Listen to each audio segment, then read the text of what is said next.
এজন্য কারে খুশি করো? সবার আগে এমন মানুষে খুশি করো যার দোয়া কবুল হওয়ার গ্যারান্টি আছে, ঠিক না? জেরানা নামক জায়গার ভিতরে নবী বসা, হঠাৎ করে নবী দেখেন একজন মহিলা লাঠিতে বর দিয়া কোমরটা বাঁকা হয়ে গেছে, নবীর দিকে আসতেছেন। আল্লাহর নবী এই দৃশ্যটা দেখা মাত্রই চেহারাটা নবী দেখে চিনে ফেলছেন। মায়ার নবী সাহাবায়ে কেরামের মজলিস রেখে নবী দৌড় দিয়া মহিলার দিকে আগাইতে লাগলেন। সাহাবায়ে কেরাম অবাক অবাক। রহমতের নবী কারো সম্মানে কখনো দাঁড়ান না, আগায় যাওয়ার প্রয়োজন হয় না, কারণ আমার নবীর চেয়ে সম্মানী জমিনে আর কেউ নাই, ঠিক না? উঠতে হয় না, যাইতে হয় না। কিন্তু এই সেই মহিলাকে কি তার পরিচয়, কি তার পরিচয়? যার সম্মানে মায়ার নবী শুধু দাঁড়ালেন তা নয়, নবীজি দৌড়ে যাইতেছেন, যেরকম সুবহানাল্লাহ।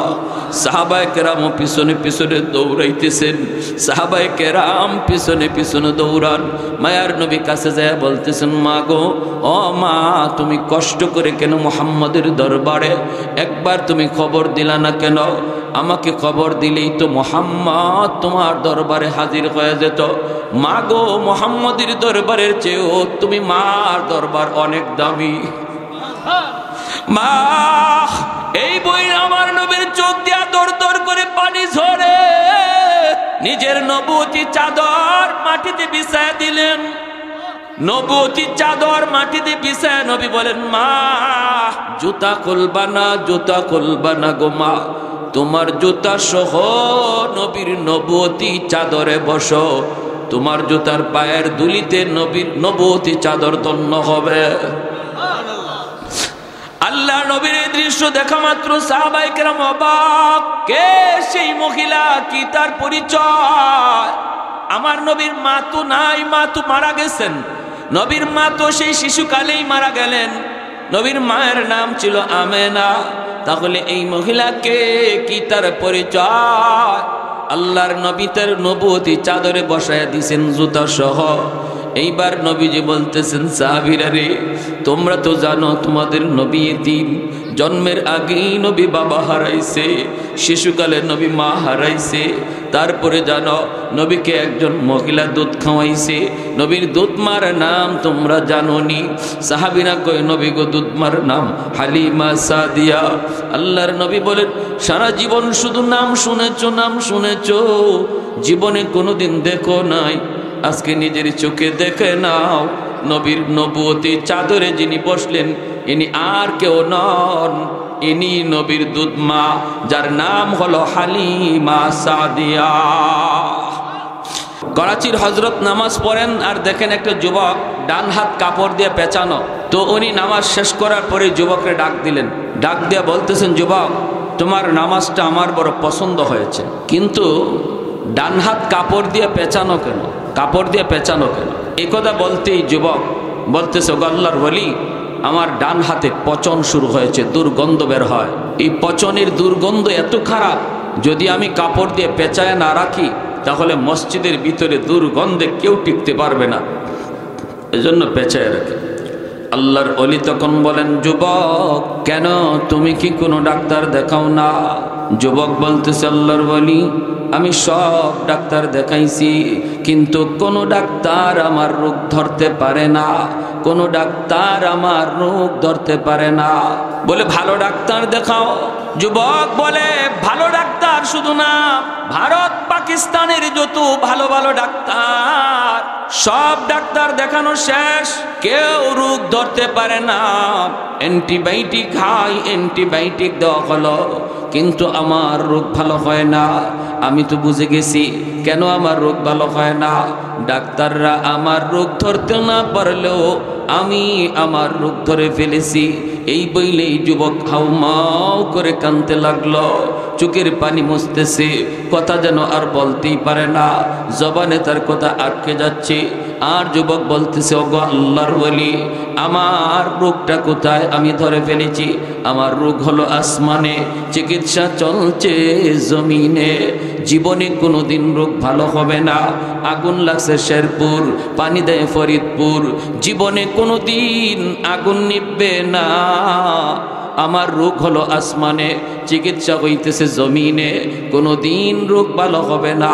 আল্লাহর ওলি বলেন, যুবক কান্না থামাও, কি হয়েছে তুমি বলো। যুবক তখন কান্দের, আল্লাহর ওলি, আমি আমার মায়ের একমাত্র সন্তান, আমার কোনো আর ভাই নাই বোন নাই, আমি আমার মায়ের একমাত্র সন্তান, আমার মা, আমি দুনিয়াতে আসার কিছুদিন পরেই আব্বা মারা গেলেন। তারপরে আমার মাকে আমার নানা নানি মামা মামি তারা আসছিল নিয়ে যাওয়ার জন্য, অন্যত্র বিয়ে দেবে, কিন্তু আমার মা যায় না। মা বলতেছে, আমি আর দ্বিতীয় বিয়ে বসবো না। আল্লাহ আমার একটা মানিক দিছে, আমি আমার সন্তানের চেহারা দেখে জীবন যৌবন কাটায় দিব, আমি আর কোথাও বিয়ে বসবো না, স্বামীর ঘরেই আমি থাকব। এই বইলা মা আমাকে লইয়া, আমাকে নিয়ে স্বপ্ন দেখে মা জীবন যৌবন কাটায় দিল। আমি স্কুলে ভর্তি হলাম, মা আমাকে স্কুলে লেখাপড়া করাইলেন, মানুষের বাড়িতে কাম কাজ কইরা, মানুষের কাছ থেকে দাঁড়াই না, মা এইভাবে আমার লেখাপড়া যোগাইতেছেন, খাতা কলমের ব্যবস্থা মা করতেছে।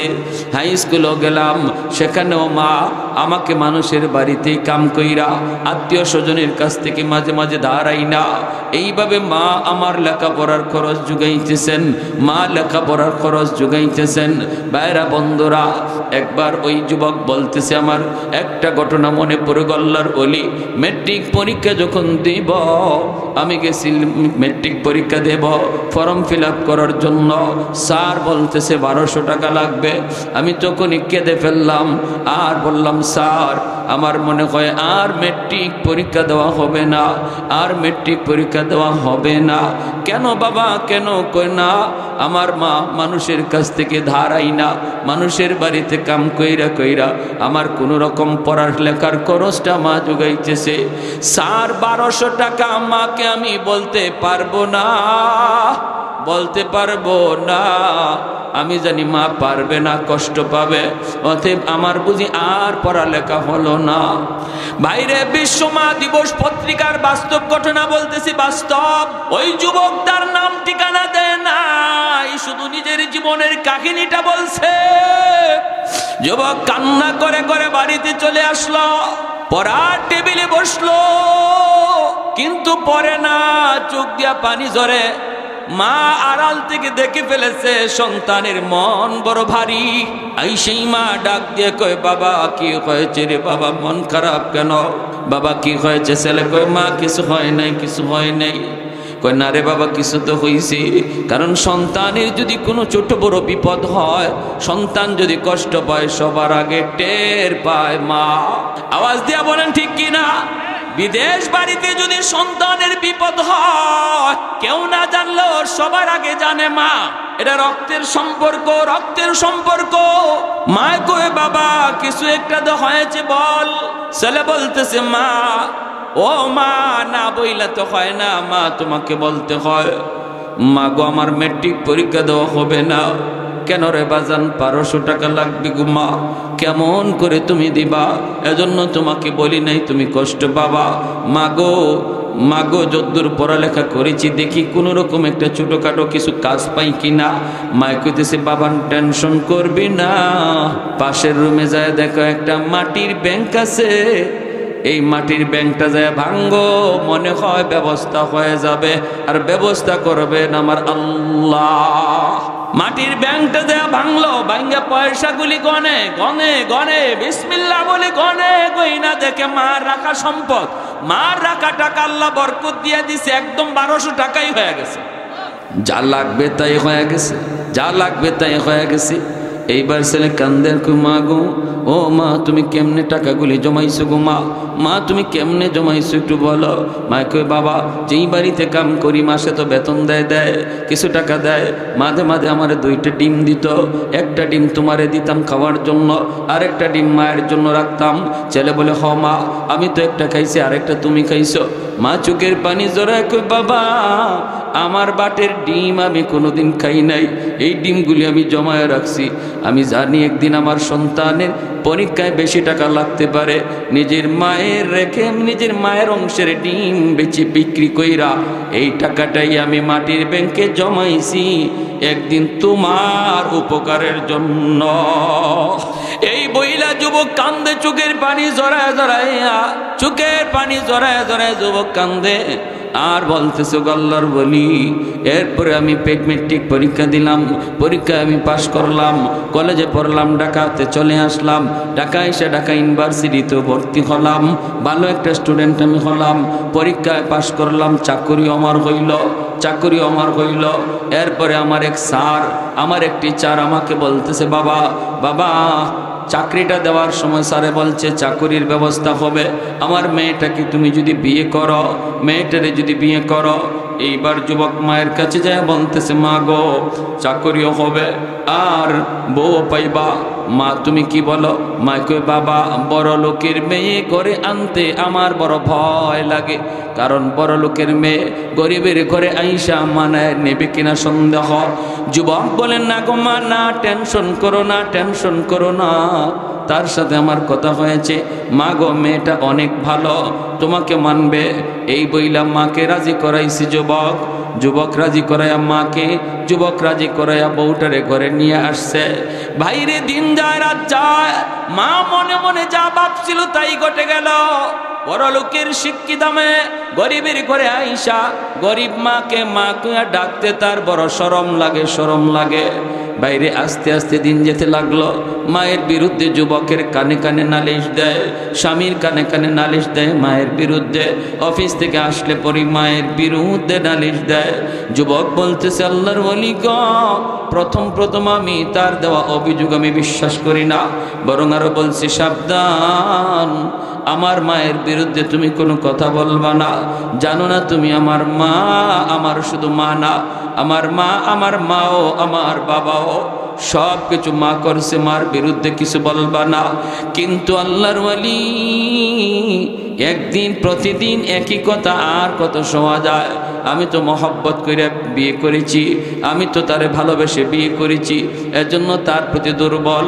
মার রুমে টুইকা একদিন মারে বকাবকি করলাম, ধমক দিলাম, মারে তুমি কেন ওর সাথে খালি বাজাবাজি করো? মায় কয়ে বাবা বিশ্বাস কর আমি কোনো কথা কই না, আমি কোনো ঝগড়া করি না, মূলত তোর বউ আমাকে এখানে চায় না, তার কাছে ভালো লাগে না। খানা দিতে খানাটা আমারে দেয় কিন্তু মহব্বতের সাথে দেয় না। আমি চেহারা দেখে বুঝে ফেলি রে বাবা আমাকে দিল থেকে ভালোবাসে না। না রে মা না, তুমি মিথ্যা বলো, ঠিক বলে। এই বইলা ধমক দিয়াইছে। মা সারা রাত চোখের পানি জড়ায় জড়ায় কান্দে, আল্লাহ আমার সন্তান আজকে তার স্ত্রীকে বিশ্বাস করলো, আমি মাকে বিশ্বাস করলো না। মা চোখের পানি জড়ায় জড়ায় কান্দে। এইবার যুবক বলতেছে আল্লাহর বলি গো, একদিন 2 দিন 3 দিন যায় বকাবকি করি। একদিন অফিস থেকে আসার পর এমনভাবে আমার মেজাজটা আমার স্ত্রী গরম করে দিল। এমনিতে অফিসে আমার মেজাজ গরম ছিল, বাড়িতে আসার পর আর মেজাজ গরম করে দিল। আমি মার রুমে ঢুইকা মারে বকাবকি কইরা মার গায়ে আমি হাত উঠায় ফেলছি। নাউজুবিল্লাহ। যেই মাত্র মার গায়ে হাত উঠাইছি, মা চিল্লানি দিয়া কই বাবা তুই তোর স্ত্রীর কথায় আজ আমি মার গায়ে হাত উঠাই দিলি, একবারও তুই ভাবলি না আমার মার সে বাবার সে নিয়ে অন্যত্র বিয়ে দিবে? জীবন যৌবন সব আমি তোর মুখের দিকে তাকায় কাটায় দিলাম। আজ আমি বৃদ্ধা, গায়ে শক্তি নাই, মানুষের বাড়িতে কাপ কইরা কইরা তোর লেখাপড়ার খরচ জুগাইলাম। যেই হাতটা দিয়ে তুই আমাকে মারলি, এই হাতটা শুধু মায় চুমায়া চুমায়া বড় করছি। তোর হাতের মধ্যে আমি মার হাজারো চুমা লেগে আছে, চুমা। মানুষ সন্তানের হাতটাকে লোশন দিয়া দিয়া বড় লোকের ছেলে লোশন দিয়া দিয়া সেটাকে বড় করে, আর আমি তো গরিব, আমি তো লোশন পাই নাই, কিন্তু চুমায়া চুমায়া তোর হাতটা বড় করছি। আজকে এই হাত দিয়ে বুঝি তুই মারলি, হাত দিয়ে বুঝি তুই মারলি। ঠিক আছে, যা, আল্লাহ যেন তোর এই হাত ফসায়া দেয়, যে হাত দিয়ে তুই আমারে মারছো এই হাত যেন আল্লাহ ফসায়া দেয়, তুই যেন আমার জানাজার নামাজ পড়তে না পারো। দুইটা বদ্ধ করেছে, যুবক কান্দে আর কই গল্লার বলি, মা যেই মাত্র দুইটা বদ্ধ দিছে আমি টের পাইছি আমার পায়ের জমিন কাইপা উঠছে, জমিনটা কাইপা উঠছে। আমি তখনই বুঝছি আল্লাহর দরবারে মার বদ্ধ কবুল হয়ে গেছে, কবুল হয়ে গেছে।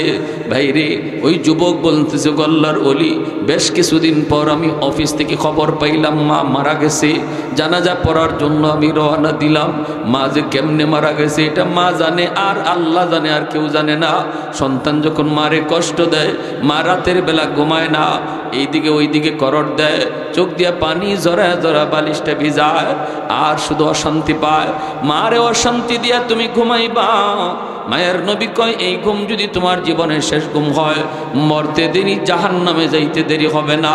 মান আসবাহা মুতিআন লিল্লাহি ফি ওয়ালিদাইহি আসবাহা লাহু বাবান মাফতুহান মিনাল জান্নাহ ফাইন কানা ওয়াহিদান ফাওয়াহিদা ওয়া মান আসবাহা আসিয়ান লিল্লাহি ফি ওয়ালিদাইহি أصبح له بابان مفتوحان من النار فإن كان واحدا فواحدا قيل يا رسول الله وإن ظلما قال وإن ظلما وإن ظلما وإن ظلما নবী বলেন, সন্তান মনে রেখো, রাতের বেলা তুমি যদি বউ বাচ্চা নিয়ে ঘুমাও, এই অবস্থায় তোমার মা তোমার উপর খুশি, তোমার বাবা তোমার উপর খুশি, রাতের বেলা তোমার আব্বা তোমার উপর খুশি, মা তোমার উপর খুশি, তুমি ঘুমাইছ। সকাল হওয়া মাত্রই আল্লাহ পাক তোমার জন্য জান্নাতের দুইটা দরজা খুলে দেয়। ওয়ামান আসবাহা আসিয়ান লিল্লাহি ফি ওয়ালিদাইহি, আর যদি রাতের বেলা তুমি ঘুমাও, মার কলিজায় ব্যথা দিয়া, বাবার কলিজায় ব্যথা দিয়া, খুশি করো নাই মারে, খুশি করো নাই মার কলিজায় আঘাত। দিনে তুমি এমন একটা কথা কইছো, এমন একটা আচরণ করছো, যে আচরণে মা কষ্ট পায়, রাত্রে ঘুমাইতে গেছে, বাবা আছে, বাবারে নিয়ে ঘুমাইতে গেছে, স্বামী স্ত্রী ঘুমায়, দুজন বৃদ্ধ। এই অবস্থায় একজন আরেকজনের সান্ত্বনা দেয়, মা কান্দে আর বাবা সান্ত্বনা দেয়, কান্দো না, আর আমাদের হায়াত আর কয়দিন আছে, আমরা তো একদিন দুনিয়া থেকে চলে যাব, এখন তো তাদের এই জীবন, একটু কষ্ট পাইছো, মন থেকে বাদ দিয়া দাও। এই বইলা স্বামী স্ত্রীরে সান্ত্বনা দেয়, স্ত্রী স্বামীরে সান্ত্বনা দেয়, রাতে ঘুমায়। আল্লাহর নবী কয়, রে যুবক, এই রাত যদি তোর মরণ হয়, তোর জীবনের নামাজ, রোজা, হজ, যাকাত, তসবিহ, তাহলিল, যত ইবাদত আছে, কোনো ইবাদতে জান্নাতে নিতে পারবে না। মরতে দেরি, জাহান্নামে যাইতে দেরি হবে না। নাউজুবিল্লাহ। তাহলে রাতের বেলা আমরা ঘুমাই, জানি না এই ঘুম জীবনের কার শেষ ঘুম, কারণ ঘুমটা হলো মরণের ভাই। আমরা ঘুমের দোয়াও পড়ি, আল্লাহুম্মা বিসমিকা আমুতু ওয়া আহইয়া, আল্লাহ তোমার নামে মরতেছি, তোমার নামে জিন্দা হব। অতএব আমি নিজে বলতেছি আমি মরতেছি, ঘুম না, আমি মরতেছি। এই কথাটা নিজের মুখে বলতেছি আমরা। আল্লাহ নবী শিখায়া দিছে, বলো আমি মরতেছি আল্লাহ তোমার নামে, জিন্দা হব তোমার নামে। ঘুমন্ত ব্যক্তি আর মৃত ব্যক্তির ভিতরে তফাৎ নাই। ঘুমন্ত ব্যক্তির রূহটাও দেহ থেকে চলে যায়, মুর্দার রূহটা দেহ থেকে চলে যায়। এই অবস্থায় ঘুমন্ত ব্যক্তির রূহটা আল্লাহর হুকুমে যদি আবার ফেরত আয়, তবে লোকটা ঘুম থেকে জাগে, নতুবা আর জাগে না, জীবনের শেষ ঘুম হয়ে যায়। অতএব ভাইয়েরা, বন্ধুরা করে শুনবা, যুবক মনে রাখো, ওই ঘুমের করে যাওয়ার আগে তুমি খেয়াল রাখো, আজকের সারা দিনে কোনো আচরণে মারে কষ্ট দিছো কিনা, বাবারে কষ্ট দিছো কিনা। যদি কোনো আচরণে কষ্ট পায় তাকে আল্লাহর দোহাই, আল্লাহর দোহাই, মার কাছে যায় একটু বও, একটু খুশ গল্প করো, কথায় কথায় বলো, আম্মা গো কষ্টটা পাই, কথাটা শুই না তুমি কষ্ট পাইছো, মা তুমি মাফ করে দিও, আব্বা তুমি আমার কথায় কষ্ট পাইছো, এখন ঘুমাইতে যাই, আব্বা তুমি মাফ করে দিও, মাফ করে দিও।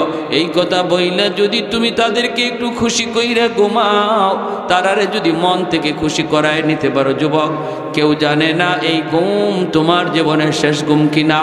আল্লাহর নবী কয় সকাল হওয়া মাত্রই তুমি যদি জীবিত অবস্থায়ও তুমি সকাল হয়, সকাল হইতে আল্লাহ জান্নাতের 2টা দরজা তোমার জন্য খুলে দেয়। ভাইরা বন্ধুরা, ওই যুবক কয় আমি আওয়াজ পাইলাম মা মারা গেল। খবর পাওয়া মাত্রই আমি দ্রুত বাড়িতে আসতে চাইলাম, কিন্তু রাস্তাঘাটে এত সমস্যা এত সমস্যা। মায় 2টা বদ্ধ দিছিল, একটা হলো তুই যেন আমার জানাজার নামাজ পড়তে না পারো। আমি আসতে চাইলাম জানাজা পড়ার জন্য তাড়াতাড়ি, কিন্তু পারি নাই। রাস্তাঘাটে এত সমস্যা হয়েছে আল্লাহর ওয়ালি, বসতে বসতে অনেক দেরি হয়ে গেল। মানুষজন আমাকে সারাই জানাজা পড়ে ফেলল। আমি আসা মাত্র এলাকার মানুষেরা কয় বাবা অনেক দেরি হয়ে গেছে, মানুষে আর অপেক্ষা করে না, জানাজা পড়ে ফেলছি। যুবক কান্দের কয় বাবা তোমাদের কোনো দোষ নাই, কারণ আমার অফিস থেকে এখানে পৌঁছতে অন্যদিন এত দেরি হয় না, আজকে যত দেরি হয়েছে। আর কেন দেরি হয়েছে আমি বুঝে ফেলেছি, মূলত এটা আমার তকদিরের লেখা। মার একটা বদুয়া কবুল হয়ে গেছে, একটা বদুয়া কবুল হয়ে গেছে। এই বইলা যুবক কাঁদতেছে কাঁদতেছে। ভাইরে বন্ধুরা, এরপরে যুবক বলে গল্লার বলি আমি তো বুঝে গেছি দ্বিতীয় বদুয়াটাও কবুল হয়ে যাবে। তুই যেই হাত দিয়ে আমারে মারছো এই হাত যেন আল্লাহ ফসায়া দেয়, পচায়া দেয়। অল্প দিনের ভিতরে আমি দেখলাম আমার ওই হাতের মধ্যে ফুরা দেখা দিছে। ফুরা, এই ফুরা থেকে পচন দুর্গন্ধ বের হয়। এই পচা জায়গার মধ্যে পুক জমে গেছে, পুক। ডাক্তার দেখাইতে গেলাম, অ্যান্টিবায়োটিক হাই অ্যান্টিবায়োটিক দিল। ডাক্তাররা কয় আমরাও তো বুঝি না কেন তোমার পচন ভালো হয় না, কারণ এই ঔষধে তো পচন ভালো হওয়ার কথা, কেন হয় না আমরা তো বুঝতেছি না, আমরা তো বুঝি না। কিন্তু আমি দেখতেছি আমার পচন শুধু উপরে উঠতেছে, পুরা হাতটা পয়সা যাইতেছে, উপরে উঠতেছে। একটা পর্যায়ে ডাক্তার বলে আর আমাদের কাছে কোনো চিকিৎসা নাই। আমি ডাক্তারকে বললাম ডাক্তার আমি জানি আমার রোগের ঔষধ কোথায়, আমার রোগ হলো আসমানে, চিকিৎসা করছো তোমরা জমিনে, আমার রোগ কোনোদিন ভালো হবে না, এটা আমার মার বদদুয়া, আমার বদদুয়া। এই যুবক বলে আল্লাহর বলি যেই বউয়ের কারণে, যে স্ত্রীর কারণে মার গায়ে হাত উঠাইছিলাম, এই স্ত্রীও আমাকে ফালাইয়া বাপের বাড়ি চইলা আরেক লোককে বিয়ে করছে। আমি এখন একা, মানুষজন কেউ আমার বাড়িতেও থাকতে দেয় না, এত দুর্গন্ধ এত দুর্গন্ধ। রাস্তায় রাস্তায় ঘুরি, চাকরি বাকরি সব আমার গেল, আপনজন প্রিয়জন সবাই এলাকা থেকে তাড়ায় দিল।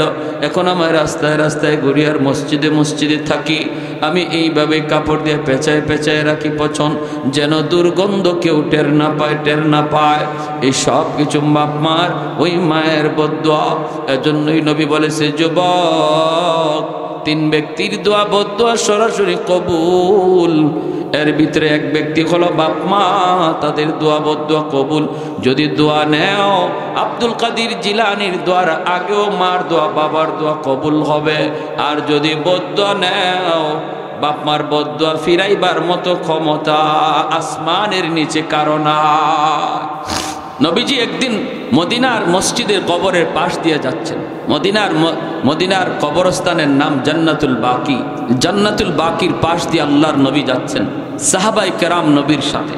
আল্লাহর নবী বলেন সাহাবীরা এই যে একটা কবর দেখা যাচ্ছে নতুন, আল্লাহ আমাকে অন্তর চোখে দেখাইতেছে এই কবরের মধ্যে একটা যুবকের লাশ, আর জাহান্নামের আগুনে জ্বলতেছে, সাপের কামড় খাইতেছে, আগুনে পুড়তেছে, আর মা মা কয়ে চিৎকার করে কাঁদতেছে। রহমতের নবী বলেন সাহাবীরা রে আমি তো রহমতের নবী, এই কবরের পাশ দিয়ে এই অবস্থায় যুবকের আমি চলে যাব, হয় না একটু সুপারিশ করব আল্লাহর কাছে, তোমরা আমিন আমিন বলবা। সাহাবায়ে কেরাম বলে নবী গো আপনি হাত উঠান। আমার নবী আপনার নবী, উম্মতের কষ্ট দেখলে নবী সইতে পারে না, ঠিক কিনা? দরদি নবী, উম্মতের দরদি নবী। এই জন্য নবী কই সাহাবীরা রে তোমরা কেউ দেখো না, কিন্তু আল্লাহ আমাকে দেখাইছে এই কবরের ভিতরে যুবকের আযাব আযাব, আমি একটু আল্লাহর কাছে সুপারিশ করব, তোমরা আমিন আমিন বলবা। নবী হাত বাড়ায় দিলেন, মালিক, ও মালিক, তুমি তো আমাকে রহমতের নবী বলেছ, তুমি তো রহমতের নবী বলেছ, রহমতের নবী কবরের পাশ দিয়া চলে যাবে আর কবরের ভিতরে আযাব হবে, হয় না, হয় না। আল্লাহ, আমি তোমার দরবারে সুপারিশ করলাম, আল্লাহ তুমি যুবকের কবরের আযাব মাফ করে দাও। নবী যখন আল্লাহর কাছে দোয়া চাইলেন, সাহাবায়ে কেরাম আমিন বলে আমিন বললেন, আল্লাহ তুমি কবুল করো। নবী দেখেন আযাব বন্ধ হলো না। এরপরে মায়ার নবী আবারও হাত উঠাইলেন, মালিক, ও মালিক, মালিক, তুমি তো আমাকে রহমতের নবী বলেছ, আমি তো নিজে নিজে বলি না আমি রহমতের নবী। ওয়ামা আরসালনাকা ইল্লা রাহমাতাল লিল আলামিন, তুমি তো রহমতের নবী বলেছ, রহমতের নবী কবরের পাশ দিয়া গেলে যদি আযাব বন্ধ না হয় তাহলে রহমতের নবী বানায় লাভ কি? আল্লাহ আবার হাত উঠাইলাম, নবী হাত উঠে দোয়া করেন, সাহাবীরা আমিন বলেন, আযাব বন্ধ হয় না। এইবার নবী আবার হাত উঠাইলেন আর কান্দেন, মালিক, কোথায় আমি ভুল করলাম? আমার হাতের দাম বুঝি তোমার দরবারে কবে গেল? এই হাতটা কোন জায়গায় অন্যায় করছে মালিক, আমি বুঝি না, আমাকে বুঝা দাও। আল্লাহ, আমার কোথায় ভুল হয়ে গেছে, আমাকে ধরে দাও। আল্লাহ পাক রব্বুল আলামিন কয়, বন্ধু, তোমার হাতের দাম কমে নাই, হাতের দাম কমে নাই, তোমার কোনো দোষ না বন্ধু। যেই যুবকের আযাব হয়, এই যুবকের মা এখনো দুনিয়ায় জীবিত, মার কলিজায় অনেক ব্যথা, মার কলিজায় অনেক ব্যথা। মরণের সময়ও মায়ের সন্তানরে মাপ দেয় নাই, এত কলিজায় ব্যথা। ওই মা যতক্ষণ পর্যন্ত মাফ না দিবে আমি আল্লাহ তোমার দোয়াও কবুল করব না। যতক্ষণ পর্যন্ত মায় মাফ না দিবে বন্ধু, তোমার সুপারিশও আমি কবুল করব না। আল্লাহর নবী, রহমতের নবী, মায়ার নবী তখন নিরাশ হয়ে গেলেন। নবী এবার বুঝতেছেন, বাপমার কলিজায় যদি ব্যথা থাকে, ফিরেও যদি আমার জন্য দোয়া করে, পেশাব যদি দোয়া করে, দোয়া কবুল হবে না। কেমনে পেশাব? শুধু বর্তমানে পেশাব না, আব্দুল কাদের জিলানী, মঈনুদ্দিন চিশতি, কুতুবউদ্দিন কাকির মতো বড় বড় ওলি আল্লাহ যদি দোয়া করে, দোয়া কবুল হবে না। যদি বাপমার কলিজায় ব্যথা থাকে, কেন হবে না? কারণ রহমতের নবীর দোয়া ওই কবুল হইছে না, আমার নবীর সুপারিশটাই কবুল হইছে না। অতএব আমার পেশাব তো নবীর থেকে বড় না, নবীর সুপারিশটাই যেখানে কবুল হয় না, মার কলিজায়, বাবার কলিজায় যদি ব্যথা থাকে, নবী, রহমতের নবী সাহাবায়ে কেরামকে বলেন, সাহাবীরা রে, গন্ডগোল তো অন্য জায়গায়, তাড়াতাড়ি করে তার মারে খবর দাও, আমি নবীর সালাম যায় পৌঁছাও। সাহাবায়ে কেরাম যায় তার মাকে সালাম জানাইলেন। মা নবীর কাছে আসলেন, বৃদ্ধা মহিলা। আল্লাহ নবী সালাম জানায় বলতেছেন, মা গো, কবরখানা চিনুনি? মহিলায় কই, নবী গো চিনি, এটা তো আমার সন্তানের কবর, আজ থেকে 1 সপ্তাহ আগে মারা গেছে। আল্লাহর নবী বলতেছেন, মা, এই ছেলে বুঝি তোমারে দুনিয়াতে খুব কষ্ট দিছে, তোমারে অনেক যন্ত্রণা দিছে, তোমার অমান্য অবাধ্য হয়ে চলছে। অনেক সন্তান সমাজে বাপ মারে ঠিক মতো খানা দেয় না, বাপ মার খাওয়ানোর খোঁজখবর নেয় না, নিজের শহরে থাকে, গ্রামে বৃদ্ধা বাপ মার কোনো খবর নেই, বউ বাচ্চা নিয়ে শহরে বাসা নিয়ে থাকে, মার কলিজায় খাকা করে, হায় রে আমার সন্তানটারে যদি এক নজর দেখতাম। বাপ মা সন্তানের কাছ থেকে পয়সা করেও চায় না, চায় শুধু মন দিয়া, মুখটা দিয়া মারে আম্মা কয়ে ডাকবো আর বাবার আব্বা কয়ে ডাকবো আর বাপ মারে খোঁজখবর নিব। সাধ্য মতো অনেক গরিব পোলাপান নিজে চলতে পারে না, তারপরও বাপ মারে খুশি রাখতে পারে, বেশি বেশি আম্মা আব্বা কয়ে ডাক দিয়া। আবার কোটি কোটি টাকার পোলা, সেও বাপ মার দিল খুশ করতে পারে না, কারণ মারে এত বেশি খবর নেয় না, বাপ মারে এত বেশি আম্মা আব্বা কইয়া ডাকে না। ঠিক কিনা জোরে কর ভাইরা আমার। আল্লাহ নবী কই, সাহাবীরা যাও। মহিলা আসা মাত্রই নবী বলে, মা, কবরখানা চিনুনি? মহিলায় কই, নবী গো, আমার সন্তানের তোমারে বুঝি ভীষণ কষ্ট দিছে। মহিলা চোখের পানিটা নিচের দিকে ফেলাইয়া দিছে, কথা কয় না, কাঁপতেছে, টুটটা কাঁপতেছে মহিলা। নবী কই মা গো এজন্য তোমার ছেলে কবরে আযাব হইতেছে, আযাব ভীষণ আযাব হইতেছে, সাপের কামড়, আগুনে পুড়তেছে। আর মা মা কয়ে চিৎকার করে কাঁদতেছে। আল্লাহ আমাকে অন্তর চোখে দেখায় দিছে, মা গো আমি তোমার সন্তানের জন্য একবার নয় 3 বার সুপারিশ করেছি, কিন্তু আল্লাহ আমার সুপারিশ ফিরিয়ে দিছে। সাফ সাফ আল্লাহ জানায় দিছে তুমি যদি তারে মাফ না করো আল্লাহ তারে মাফ দিবে না। মা গো আমি নবী তোমার কাছে সুপারিশ করি, দয়া করে ছেলেটারে মাফ করে দাও, তুমি মাফ না দিলে আযাব বন্ধ হবে না। মহিলা মাথা নিচের দিকে দেওয়া, জবাব দেয় না, কথা কয় না, আল্লাহ নবীর কোনো জবাব দেয় না। এইবার মহিলা মাথাটা উপরে উঠাইছে, চোখ থেকে পানি ঝরতেছে আর বলতেছে নবী গো আমি এরে মাফ করবো না, আমি মাফ করবো না, মাফ করবো না। কারণ নবী গো আমার পিঠে এখনো মাইরের দাগ আছে, আমার পিঠে তার এখনো মাইরের দাগ, মাইরের দাগ, এখনো আঘাতের দাগ। যদি দেখতে চান নবী গো আমি দেখাইতে পারবো। এই মহিলা হাউমাউ করে কান্না শুরু করলো। আল্লাহ নবীর চোখ থেকে দর দর করে পানি পড়ে, নবী কান্দেন আর বলেন হায় রে সন্তান, হায় রে সন্তান, সন্তান বুঝি এমন হয় যেই সন্তানকে এত আদর কইরা এত মায়া কইরা লালন পালন করলো মা, সারাটা রাত বুকের উপর রাইখা ঘুমাইলো, বিছা বিছানায় নিজে শুইল, সন্তানকে বুকে রাখলো।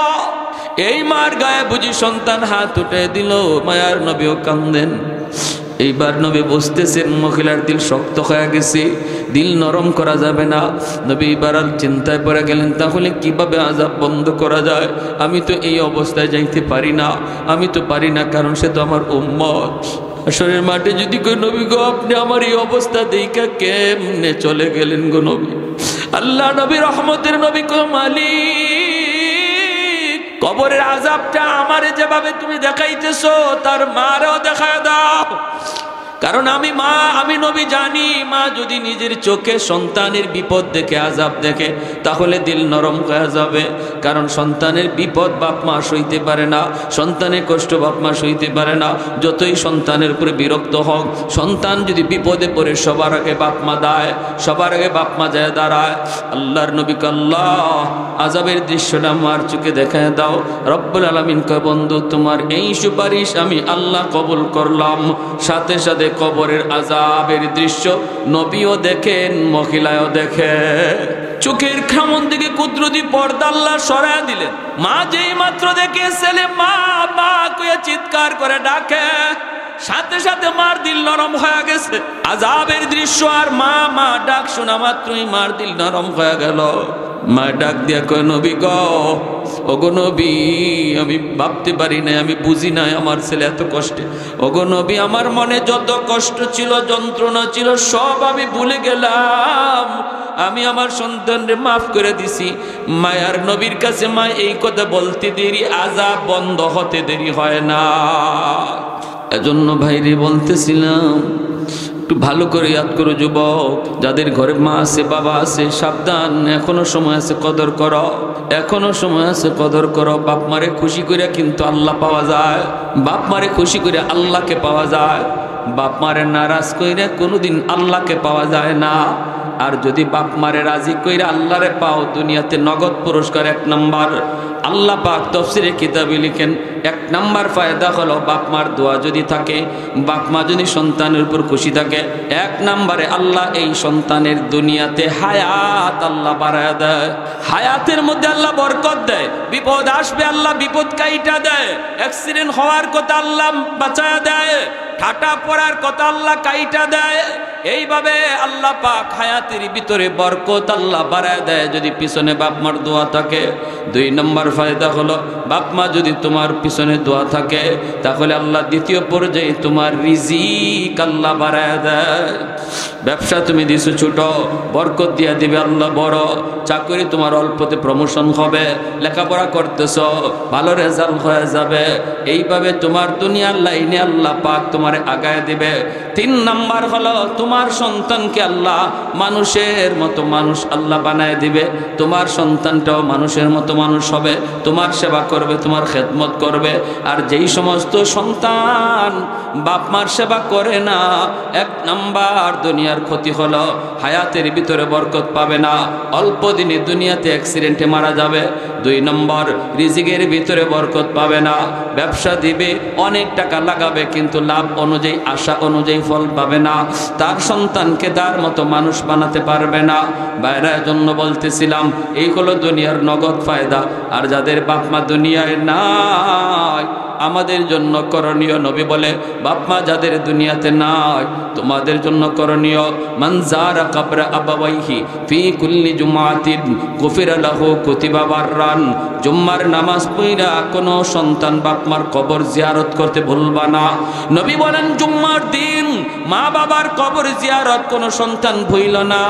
জুম্মার দিন যদি বাপ মার কবর জিয়ারত করো, আল্লাহ পাক দুনিয়াতে অনিচ্ছায় যদি বাপ মারে কষ্ট দিয়া থাকো, আল্লাহ মাফ করে দিবে। বাধ্য সন্তানের তালিকাভুক্ত আল্লাহ বানায় দিবে, বাধ্য সন্তানের তালিকাভুক্ত বানায় দিবে। আর ইচ্ছা অনিচ্ছায় কিছু ভুল ত্রুটি হলে আল্লাহ মাফ করবে। অতএব জুম্মার দিন বাপ মার কবর জিয়ারত কঠিন না সহজ? 5 ওয়াক্ত নামাজ বাদ দিয়া না পইরা?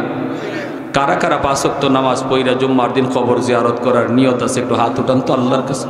আল্লাহ তুমি প্রতিটা হাতকে কবুল করো। যুবক হাত বাড়াও, তুমি যে দাদা দাদির কবর জিয়ারত করবা জুম্মার দিন ফজরের নামাজ পইরা, অথবা জুম্মার নামাজ পইরা, অথবা আসরের নামাজ পইরা, যে কোনো এক টাইমে ফজরের পর থেকে সূর্য ডুবার আগ পর্যন্ত অবশ্যই আমরা এক টাইমে কবর জিয়ারত করব ইনশাআল্লাহ। এটা আমাদের মুর্দেগানের হক, এটা আমাদের মুর্দেগানের হক। আল্লাহ সবাইকে তৌফিক দান করুন। কুকুর ধরলে কি ওযু ভেঙে যায়? আর কি উদ্দেশ্যে কুকুর পালা যায়? আছে কুকুরের যে কি আছে মুখের, এটা যদি লালাটা যদি লাগে তাহলে নাপাক হয়ে যাবে।